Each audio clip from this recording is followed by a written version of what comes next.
자, 자화상 한번 가보실게요. 자화상이 무슨 뜻이에요? 자신을 그리는 그렇지, 내가 내 얼굴 그린 거지. 그럼 내가 내 얼굴을 그린다라는 거 생각해보면 내가 내 자신을 찬찬히 들여다봐야 하는 거잖아. 내 자신의 모습을 찬찬히 들여다본다는 것 자체가 문학에서는 자기를 성찰하고 반성하는 행위예요. 자, 가보자. 자, 산 모퉁이를 돌아 논가 외딴 우물을 혼자 찾아가서 가만히 들여다봅니다. 우물 속에는 달이 밝고 구름이 흐르고 하늘이 펼치고 파란 바람이 불고 가을이 있습니다. 그리고 한 사나이가 있습니다. 어쩐지 그 사나이가 미워져 돌아갑니다. 돌아가다 생각하니 그 사나이가 가엾어집니다. 도로가 들여다보니 사나이는 그대로 있습니다. 다시 그 사나이가 미워져서 돌아갑니다. 돌아가다 생각하니 그 사나이가 그리워집니다. 우물 속에는 달이 밝고 구름이 흐르고 하늘이 펼치고 파란 바람이 불고 가을이 있고 추억처럼 사나이가 있습니다. 자, 찬찬히 들여다보자. 자, 이 시 속의 화자가 뭘 하고 있는지. 자, 시에서는 봐봐. 일단은 기본적으로 이 시의 화자가 누구며 이 사람이 시 속에서 어떤 상황에 놓여 있는가를 파악해야 돼요. 화자가 어디서 뭘 하고 있나 지금. 그리고 거기서 느끼는 뭐 어떤 감정선이 있겠죠. 여기서 누군가를 그리워할 수도 있고 뭐 쓸쓸한 외로움을 느끼고 있을 수도 있고 아니면 되게 뭔가 기쁨을 느끼고 있을 수도 있고, 그치? 이게 일단은 80%예요. 이걸 정확하게 파악하는 게 일단 80%. 그 다음 플러스 알파로 더 나아가서 뭐예요? 80% 하고 나서 어떤 표현상의 특징이 있다 이 작품은. 뭐 예컨대 의인화가 되어 있다거나 아니면 뭐 어떤 비유적 표현이 있다거나 뭐 이런 것들이 있잖아요. 가보자. 산 모퉁이를 돌아 논가 외딴 우물을 혼자 찾아가서 가만히 들여다봅니다. 자, 화자의 행위를 잘 보세요. 산 모퉁이를 돌아 논가 외딴 곳에 있는 우물이야. 그걸 친구들하고 여럿이 때로 찾아간 게 아니고 혼자 찾아가서, 그 다음 보세요. 가만히 들여다본다고 했잖아. 보이죠? 어떤 우물이라고? 굉장히 외딴 곳에 있는 우물이에요. 그치? 그 다음 뭐래? 혼자 찾아갔죠. 그 다음 뭐라고? 가만히 들여다보죠. 막 출랑출랑거리는 게 아니라 굉장히 외딴 한적한 곳에 있는 그런 우물이다. 여기를 자기 혼자 찾아갔어요. 그리고 거기를 가만히 잠잠히 들여다보고 있어. 지금 화자가 하고 있는 이런 모든 어떤 행동들이나 혹은 우물의 모습 같은 것들이 뭘 위한 것일까요? 뭘 위해서 최적화된 걸까? 뭐 하려는 거야 지금? 자기 성찰. 그렇지. 자기 성찰과 반성을 위한 거야. 생각해봐. 우리가 나를 돌아보고 반성하고 성찰할 때 사람들 엄청 많은 데서 막 지금 막 현장학습 가는데 막 애들 몇백 명 있는데 거기서 자기 반성하고 불가능한 건 아니지만 쉽지 않잖아요. 그래서 보통 자기 성찰이라는 건 혼자서 뭔가 깊고 고요한 밤에 혼자 따로 이제 어떤 공간이 독립됐을 때 그럴 때 좀 고요함 가운데 우리가 할 수 있을 만한 거잖아. 그래서 화사 역시 그렇다는 거예요. 산 모퉁이를 돌아 논가 외딴 곳에 있는 우물이에요. 이걸 혼자 찾아가서 가만히 들여다봅니다. 자기 성찰에 임하는 뭔가 화자의 이런 진지하고 뭔가 이런 어떤 자세가 나타나 있어요. 자, 여기서 외딴 우물 한번 봅시다. 우리가 문학에서 거울과 같은 거 있잖아. 이건 내 얼굴을 비춰볼 수 있게 해주지. 우물도 마찬가지죠. 화자 자신의 모습을 비춰볼 수 있게 해주지 않니? 그래서 우리가 뭐라고 여기서 우리가 이럴 때 자기 성찰의 매개체, 그렇지, 매개체가 된다고 얘기해요. 이걸 통해서 자기를 반성할 수 있게 된 거지. 만약에 우물이 없다면 나를 비춰볼 만한 게 없잖아. 그러니까 비춰봐야 내가 여긴 이렇고 이런 건 좀 별로고 이런 건 좀 잘 됐고 이렇게 판단할 수 있겠죠. 가보자. 그 봤더니 어때? 2형 갈게요. 우물 속에는 달이 밝고 구름이 흐르고 하늘이 펼치고 파란 바람이 불고 가을이 있습니다. 자, 거기 빨간 색깔. 선생님 긍정적인 거 위주로 빨간 쓴다고 했지. 괄호해주세요. 그 2형 전체. 자, 우물을 들여다봤더니 빨간색 괄호와 같은 모습이야. 방금 어땠어요? 달이 밝고 구름이 흐르고 하늘이 펼쳐져 있고 파란 바람이 불고 가을이 있습니다. 물론 현실 세계에서는 말이 안 되는 얘기긴 합니다만 그게 중요한 게 아니라 어때요? 대단히 아름다운 모습 아니야 지금? 엄청 아름답고 뭔가 이렇게 약간 정말 낭만적이고 평화롭고 약간 이런 느낌으로 받아줘야 된다. 자, 빨간색 플러스 표시해볼까? 이거 뭘 형상화하려고 한 거냐면 진짜 아름다운 자연의 모습을 그린 거예요. 윤동주가. 딴 거 들어갔어도 상관없었을 것 같아요. 뭐 예컨대 뭐 꽃이 피어있고 뭐 나비가 날고 이런 거 해도 괜찮았을 것 같아요. 자, 어쨌거나 이연 속에 나타난 우물 속 모습이 뭐다? 자연의 모습이 되게 아름답다. 이게 포인트야. 사면 갈게요. 그리고 한 사나이가 있어. 근데 그 사나이가 미워져 돌아갑니다. 그럼 생각해봐. 그리고 한 사나이가 있습니다. 그리고 한 사나이가 있습니다. 여기다 전체 다 그냥 바로 해보자. 파란색으로. 3년의 첫 줄. 그리고 한 사나이가 있습니다. 봐봐. 이거 하려고 이렇게 아름다운 자연을 세팅한 거야. 자, 이렇게 아름다운 자연의 모습을 배경으로 서 있는 사나이. 딱 어떻게 느껴졌겠니? 처음 딱 봤을 때. 진짜 너무 찌질하고 보기 싫고 초라하고 나약하고 온갖 안 좋은 거 다 때려 넣으면 그런 모습이었던 거예요. 이렇게 아름다운 자연 속에 서 있는 사나이의 모습은 뭐하다? 너무도 초라하고 미운 거야. 이해가세요? 왜 낙동강에서 오염물질이 많이 발견됐어. 그러면 그 오염물질 시커먼 거 보여줄 때 하얀색 종이에 깔지. 그래야 오염물질이 잘 드러나잖아. 이해가지? 만약에 회색 종이에 깔면 이 오염물질이 얼마나 들어온지 잘 부각 안 되잖아요. 이 사나이가 얼마나 초라하고 얼마나 찌질하고 얼마나 나약하고 얼마나 미웠는지 얼마나 부정적인지를 부각시키려면 어떻게 해야 돼요? 주변에 아주 아름답고 깨끗한 것들을 깔아야 되는 거야. 이해가지? 한 사나이가 있습니다. 자, 그런데 봐봐. 지금 화자가 우물 속을 들여다보잖아요. 우물 속을 들여다본다는 건 결국 자기를 성찰한 행위라고 했지. 근데 우리가 자기 자신에 대해 생각할 때 한 가지 감정이 보통 일관되지 않잖아. 내가 언제나 늘 자랑스럽고 이런 사람 없지. 내가 언제나 늘 짜증나고 이런 사람 못 살지. 보통 어때? 긍정적이고 부정적 감정이 계속 교차하지 않나요? 그래서 여기서도 이 사나이를 바라보는 화자의 심리적인 태도가 계속 변화하게 될 거야. 자, 여기 중점을 맞춰서 보셔야 돼요. 자, 한 사나이가 있어. 어쩐지 그 사나이가 뭐라고? 미워져. 그래서 어떻게 한대요? 돌아갑니다. 이렇게 얘기했어. 자, 사나이에 대한 어떤 심리의 변화입니다. 사나이를 바라보는 화자의 심리 변화가 일단 있어. 미워서 돌아간다? 근데 돌아가다가 생각하니까 그 사나이가 가엾은 거야. 자, 두 번째로 어떤 마음을 느꼈다고? 가엾어진다 이런 생각을 했어. 너무 불쌍한 것 같아. 자, 그래서 어떻게 해요? 도로 가서 들여다본다고 했죠. 도로가 들여다봅니다. 자, 잘 볼게. 자, 근데 봤더니 또 어때요? 다시 그 사나이가 또 미운 거야. 그래서 돌아가. 또 뭐라고? 마음이 또 미운 거야. 그래서 어떻게 행동해요? 다시 왔던 길을 또 돌아가.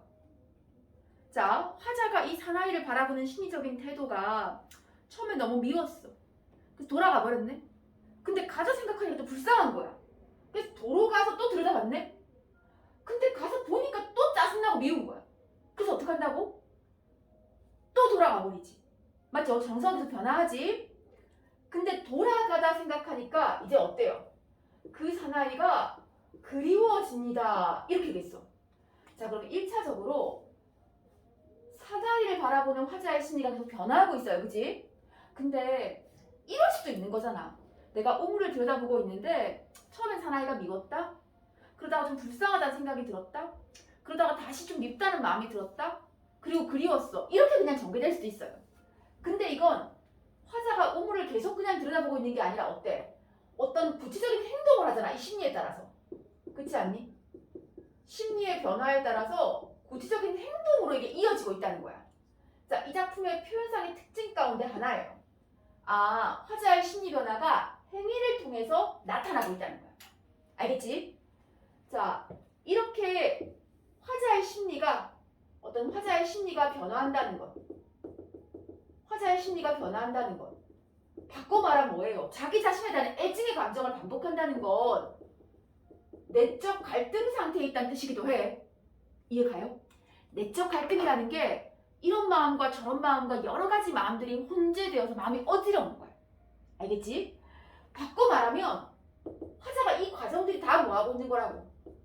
자기를 성찰하고 있는 거예요. 자, 거기다가 3, 4, 5연 묶어가지고 이거 다 써줘. 화자의 심리가 변화하고 있다. 이퀄 내적으로 갈등하고 있다. 이퀄 자기를 성찰하고 있다. 다 맞는 얘기야.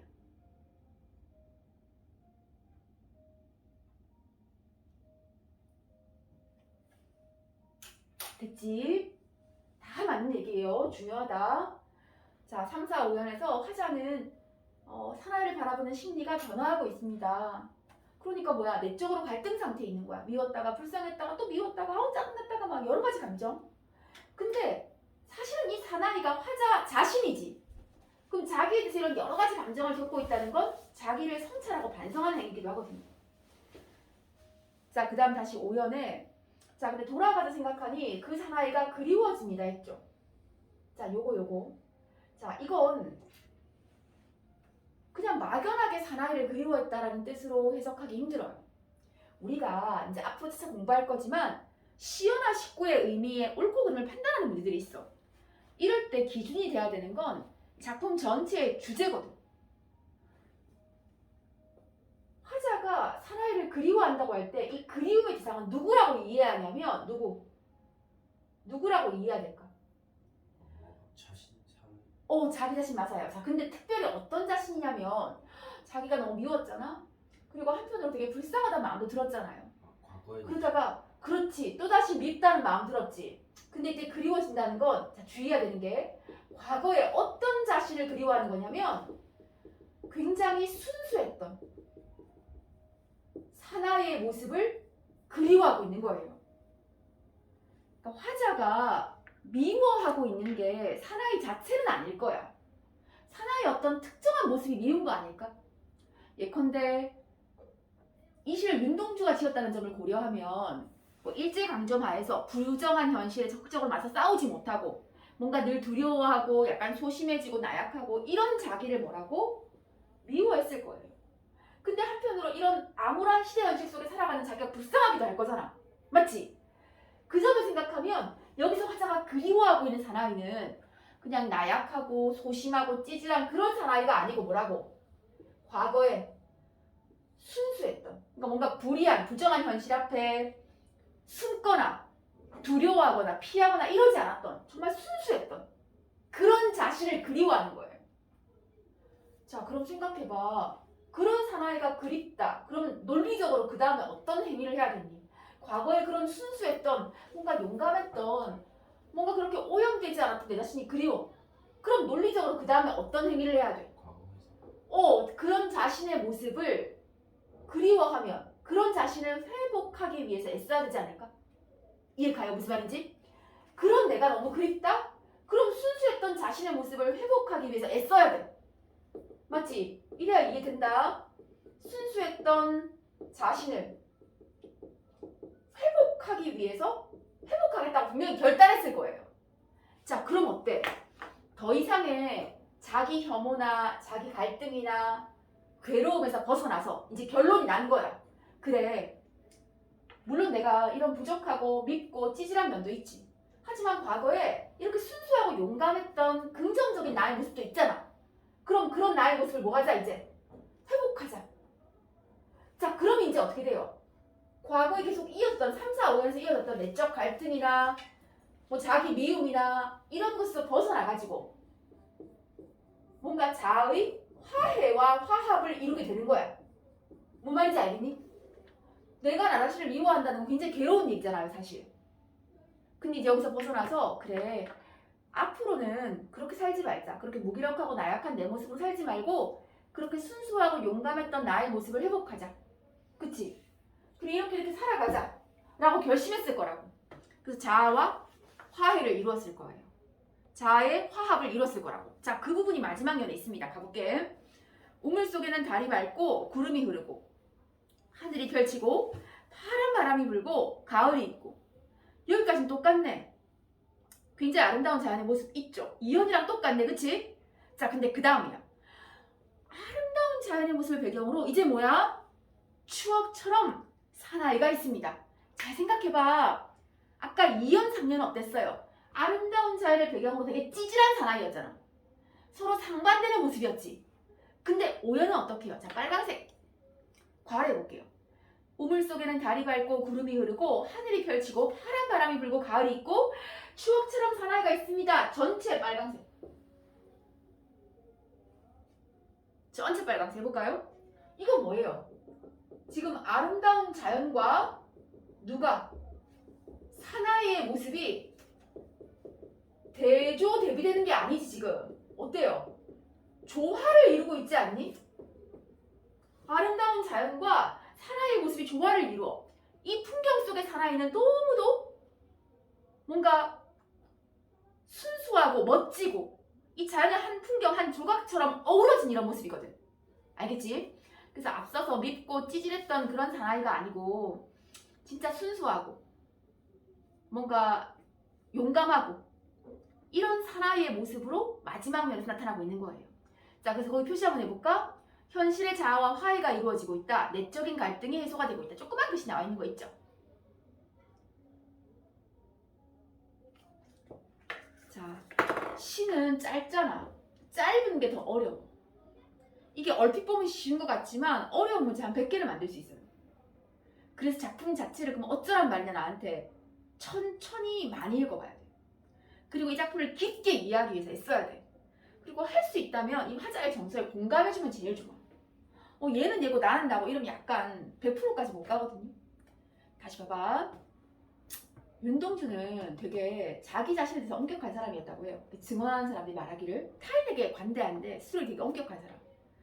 그래서 일제강점기에 활동했던 윤동주가 쓴 시를 보면 사실 열의 10편이 다 자기 자신에 대한 얘기야. 전부 다 뭐래? 자기 반성이에요. 그러니까 어마무지한 사람이지. 스스로에 대한 어떤 도덕적 기준이 되게 높은 사람이야. 근데 윤동주가 특별히 많이 괴로웠던 건 뭐냐면 지금 현실이 너무 부정적이잖아. 암울하잖아요. 근데 자신은 뭐야? 그런 현실을 바꾸기 위해서 뭔가 실천적인 노력을 하지 못하고 있다는 그런 자기를 되게 부끄럽게 생각하는 거예요.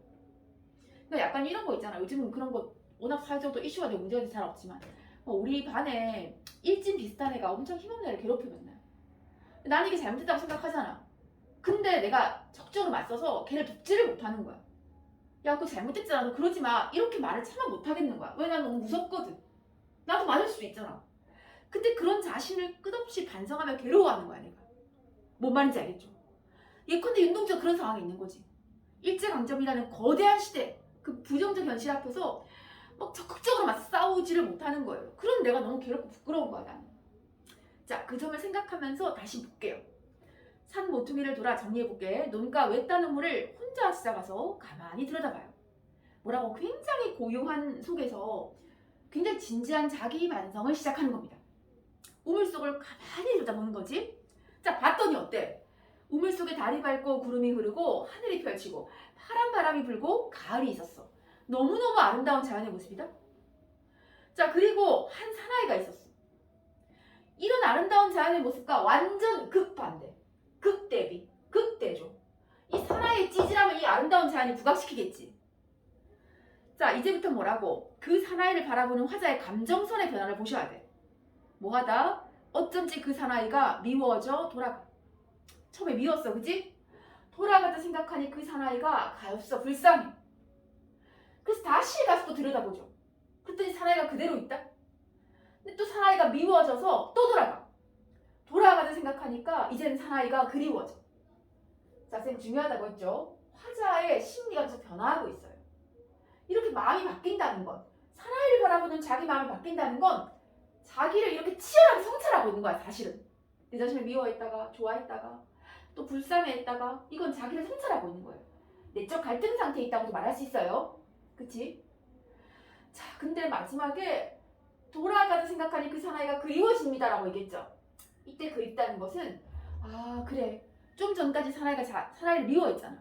근데 과거에 이 사나이의 정말 순수했던 용감했던 모습을 딱 떠올리고서 그런 순수했던 사나이의 모습을 추억하고 있는 거예요. 그리고 마지막 연서 뭐다? 그 사나이가 그리워졌다고 했으니까 뭐 그런 순수하고 용감했던 사나이의 모습을 회복하기로 결심했을 거라고. 그래서 드디어 어때요? 달이 밝고 구름이 흐르고 하늘이 펼치고 바람이 불고 가을이 있고 추억처럼 사나이가 있습니다. 라고 표현할 수가 있게 된 거죠. 아름다운 자연과 한 폭의 그림처럼 조화를 이룬 사나이의 모습인 거지. 이해가세요? 오케이. 자, 이게 일단 시에서 필요한 화자 상황과 정서입니다.